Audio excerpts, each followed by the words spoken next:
Hey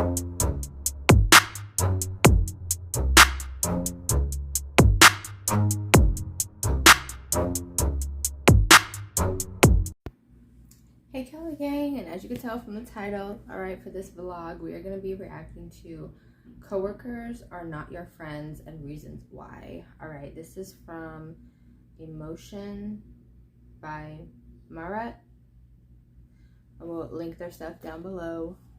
But yeah, shout out to you, and I haven't watched this. But yeah, so let's get into it. But side note, I used to do that a lot, like in jobs. Like I would low-key like try to make my coworkers my friends, or I would think they were my friends, you know, because I don't know, you see them all the time, you know what I mean? Like depending on the hours that you work, if you do 40 hours, if you do 35, like you more than likely see them more than you see your family at home, depending on, you know.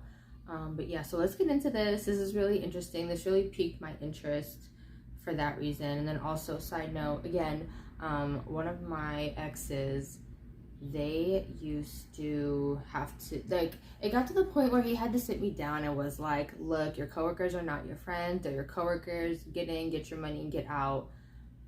But then he was like, yeah, you will meet some people that are like genuine and cool, you know, see how it plays out, you know, feel the vibe, you know, like see how their communication is outside of work, if it's genuine or whatever, and everything like that. Like, you know, you will come across, you know, some nice people or whatever, but at the end of the day, coworkers are coworkers.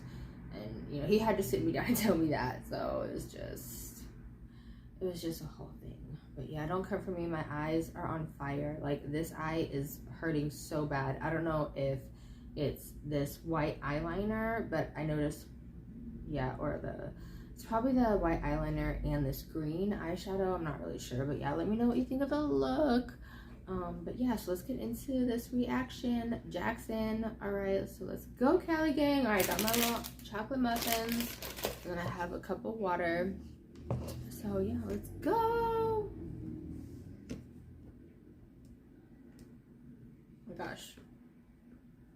Oh, I'm tripping. How many of you are close friends with your coworkers? I bet many of you think you are, and you won't like hearing what I'm about to say. But this is for your own good, so excuse me for being blunt and straightforward. Coworkers are not your friends. You might think they are, but time will show otherwise. Mark my words. I'm Marat from Emotion, and after years of experience in corporate HR and in executive search, I've learned that most of us make the same mistake at some point, confusing colleagues for friends. In this video, I'll share reasons why coworkers are not your friends, and stick with me till the end for 4 rules on building healthy relationships with your coworkers, so these relationships won't damage you in the long run. Years ago, hearing coworkers are not your friends would have probably not been taken seriously by me. I was so convinced that I was building friendships at work. It also seemed to make the work environment much more enjoyable. But can we really build friendships at work? We might, but this is not what happens in 99% of cases. Just like at school, university, or work, all these people are brought together by circumstances. And it's easy to confuse these circumstantial relationships with friendships, especially if these lack any boundaries and if they are convenient to both. At most, I would suggest using the term situational friends to describe them. But don't overestimate the importance of these situational friendships. Even if we go to lunch with our colleagues, we exchange holiday greetings, we share fun moments together, but this is still very far from what the real friendship is about. Because if you take work out of the equation, you would probably never have to speak to them again. So there are no real friendships at work, because the main reason why many people go to work every day is a paycheck. This whole time? And oh my god, I'm so sorry, guys. And it's always important to get it done.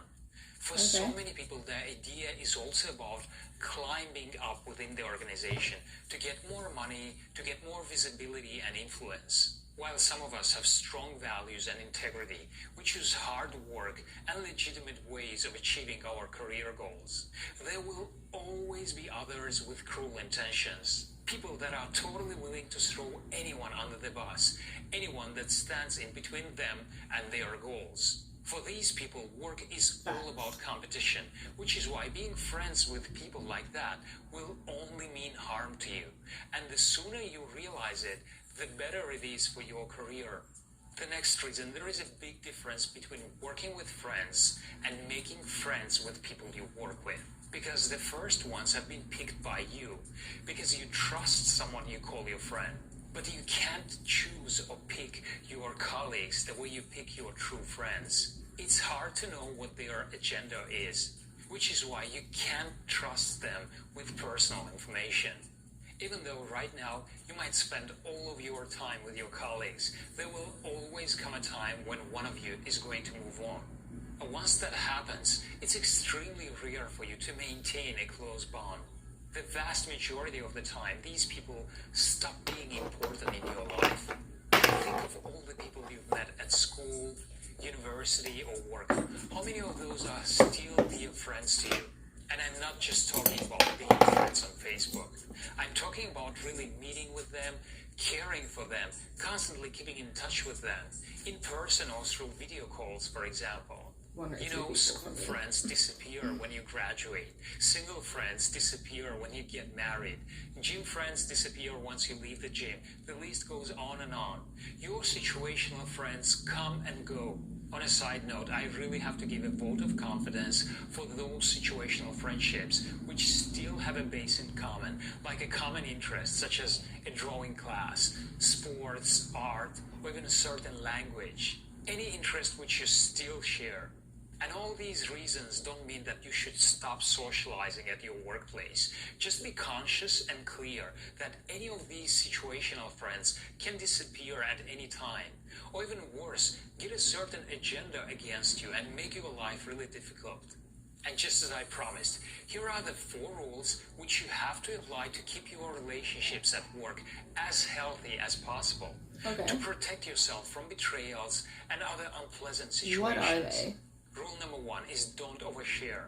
Apply a filter to what you are going to share at work. Think if you would share that in a business meeting. No matter how casual the setting might seem, don't share any information which makes you look unprofessional. These are the subjects which you have to avoid speaking of at all costs. Money. Talking about money with your coworkers is almost always a bad idea. Whether it's your salary, the price of your house or car, an inheritance you are expecting, pretty much in any context. Unless it's something harmless, like for example, they might ask what you paid for a certain item in concrete. It's best to stay clear just about any discussions about money. Health problems. Your relationships, dating or sex life. In the office, your best bet is to spare your coworkers the details of your love life. Being discreet about what you talk about at work is always the best approach for ensuring a proper workplace boundaries. Your love or your sex life is your business and not anybody else's. Fact. Problems with your family members. Avoid oversharing any tensions or drama within your family. Everyone has their own family issues to deal with. It doesn't do you any good to share them. Politics or religion. You shall refrain from discussing or getting involved in controversial polemical topics like politics in a mixed company, or you will be hurting feelings and even getting yourself into unnecessary arguments. Your career goals. Keep your professional plans to yourself, and especially if you are hunting for another job. Don't ever discuss it with your coworkers, and needless to say, don't ever use your work computer to do so. Your negative feelings about your job, colleagues or boss. We all have things we don't like about our jobs or people at the office, but complaining about them to your colleagues can be harmful to you first of all. We all know gossip spreads fast in the offices, and it will come around to harm your career in unexpected ways. Any partying activity outside of your work. Letting your colleagues know how much you drank or partied last night is contributing to gossip about you circulating. It only makes you come across as immature and unprofessional. Mentioning any inappropriate things you did will also harm your reputation and will hold you back in your career. Remember, everything you share with your colleagues can eventually come right back to bite you in the neck. If you know in advance what type of things you are willing to share and what you should not, you can create healthy boundaries right from the start. Rule number 2, don't take letdowns personally. Instead, take a disappointment as a gift. We are all human beings, and at some point we will be let down, which is going to lead to a disappointment. No matter how your coworker acted, even if they completely betrayed you, don't get emotional and don't give them this power over you. Instead, act with integrity, even if it's not reciprocal. This betrayal is a gift. It's an opportunity for you to find out how they operate. It's helpful to you because now you see them through, and you can deal with them the right way. With time, you will learn to identify the toxic personalities, such as betrayers, backstabbers, gossipers, etc. So you know that you can't ever share anything with those. Learn to avoid them, and it will make your work life so much easier. Rule number 3 is avoid having your colleagues on social media. Avoid befriending your coworkers on your personal social media. If you really have to add them on Facebook because they keep asking about it every other day, just create a separate page or group for your work friends only. Some people, especially the gossipers, are so bored. So having a look at everything you've been doing at your day off or on your vacation is like a huge opportunity for them to generate more gossip and to talk about your personal life. Believe it or not, but some actually make their social media accounts just to stalk their coworkers. You must have noticed that typically these people won't post much themselves, yet they constantly check whatever others are doing. Rule number 4, stay away from the gossip and drama. Remember, anyone who gossips with you about someone will also be gossiping about you with someone else. Anyone I already know that, and I'm okay with that. Will also be into your business. Anyone who openly criticizes their apparently close work friends won't hesitate to do the same thing to you. So don't get involved in the office gossip. The office drama doesn't benefit anyone. It won't help you get ahead at work. It won't land you any promotions. But it will negatively impact on your credibility. When you are not talking about anyone, eventually no one is going to talk about you. Not engaging in the workplace gossip and drama will make others respect you more. It will also make you much more efficient and productive. From now on, learn to interact with your coworkers the right way. Time will eventually show if you meet someone exceptional, who you can really build a true friendship with. Thanks for staying with me till the end. Let me know how successful you've been when it comes to interaction. Alright, that was a very good video. He made a lot of good points, and yeah, like oversharing is a big thing. People do that without realizing it because a lot of people are dealing with trauma and stuff from their past or from their childhood, and a sign of that is oversharing. Also, people are trying to heal and just deal with life in general, but yeah, he made a lot of good points. Gossiping and drama, yeah, I totally get it. Social media thing, I have added coworkers on social media before, and only like one of them or two of them got kind of weird. Like, excuse me, one of my old managers, like, I had posted some modeling pictures, and he was like, oh, that was so nice, do you have any other ones like it? And I'm like, no. So like I like took it down, of course, because that was just like really weird for me, because like he wasn't a photographer or anything like that. Like it just gave me a weird feeling.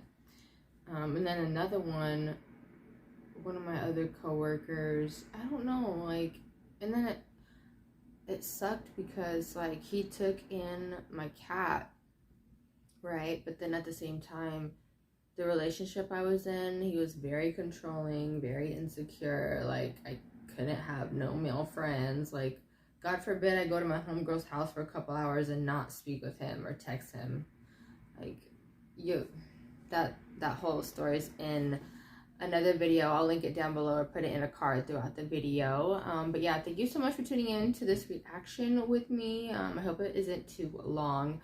But yeah, he made a lot of good points, and like he said at the end of the video, there is some people you will come across that are genuine, and you will feel that genuine connection and genuine friendship with, and you will be friends with them outside of work and maybe after you know, after you possibly leave that job or whatever the situation is with your career at that time, at that place. But yeah, this is a really good video. I'm definitely going to look into some other videos of his to react to, just because I feel like I can get a lot of information from his videos, or maybe just a little bit of information, you know, like I feel like this video was a good reaction video and it had some good info, you know. But yeah, stay safe and blessed, Cali gang. Bye.